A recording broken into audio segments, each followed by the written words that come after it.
Deputy CM Pawan కళ్యాణ్పై Duvvada Srinivas చేసిన అనుచిత వ్యాఖ్యలపై జనసేన నేతలు సీరియస్గా ఉన్నారు.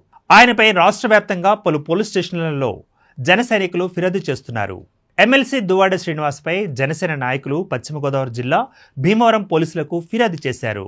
డిప్యూటీ సీఎం జనసేన పార్టీ అధ్యక్షులపై అనుచిత వ్యాఖ్యలు చేసిన దువ్వాడ శ్రీనివాస్పై కఠిన చర్యలు తీసుకోవాలని విజ్ఞప్తి చేశారు. ఇటీవల అసెంబ్లీ సమావేశం ప్రారంభ సమయంలో దువ్వాడ డిప్యూటీ సీఎంపై అనుచిత వ్యాఖ్యలకు పాల్పడ్డారు. ప్రధానంగా పవన్ కుటుంబానికి సంబంధించిన కామెంట్ చేశారు. పవన్ పై అసభ్య పదజాలంతో విరుచుకుపడ్డారాయన. ఈ నేపథ్యంలో రాష్ట్ర వ్యాప్తంగా దువ్వాడ శ్రీనివాస్పై తీవ్ర స్థాయిలో విమర్శలు వెలువెత్తున్నాయి. దువ్వాడ వ్యాఖ్యలపై జనసేన నేతలు ఆగ్రహం వ్యక్తం చేస్తున్నారు. ఈ నేపథ్యంలో భీమవరం రూరల్ పోలీస్ స్టేషన్లో దువ్వాడపై జనసేన నాయకులు ఫిర్యాదు చేశారు. ఫిర్యాదు కాపీలను పోలీసులు స్వీకరించారు. అయితే పోలీసులు ఇంకా కేసు నమోదు చేయనట్లుగా తెలుస్తోంది.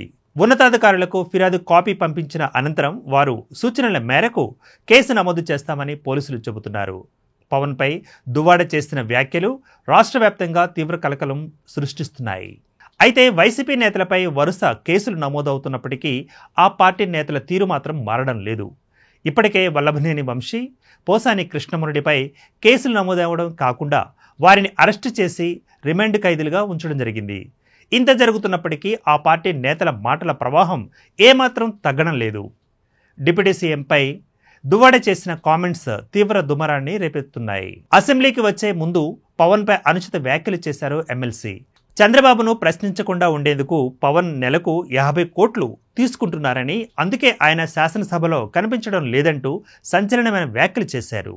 ఈ వ్యాఖ్యలను జనసేన నేతలు తీవ్రంగా ఖండించారు. అంతేకాకుండా దువ్వాడపై రాష్ట్ర వ్యాప్తంగా కూడా కేసులు నమోదు అయ్యాయి. పవన్ కళ్యాణ్పై దువ్వాడ చేసిన అనుచిత వ్యాఖ్యలపై ముందుగా గుంటూరులోని పాలెం పోలీస్ స్టేషన్లో కేసు నమోదు అయింది. అలాగే విజయనగరంలో Koppula Velama welfare and development corporation chairman Ravikumar పోలీసులకు ఫిర్యాదు చేశారు.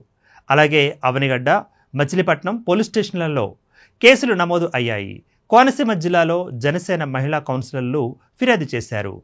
ఈ క్రమంలో ఏ క్షణమైనా దువ్వాడ అరెస్టు తప్పదనే వార్తలు కూడా వినిపిస్తున్నాయి.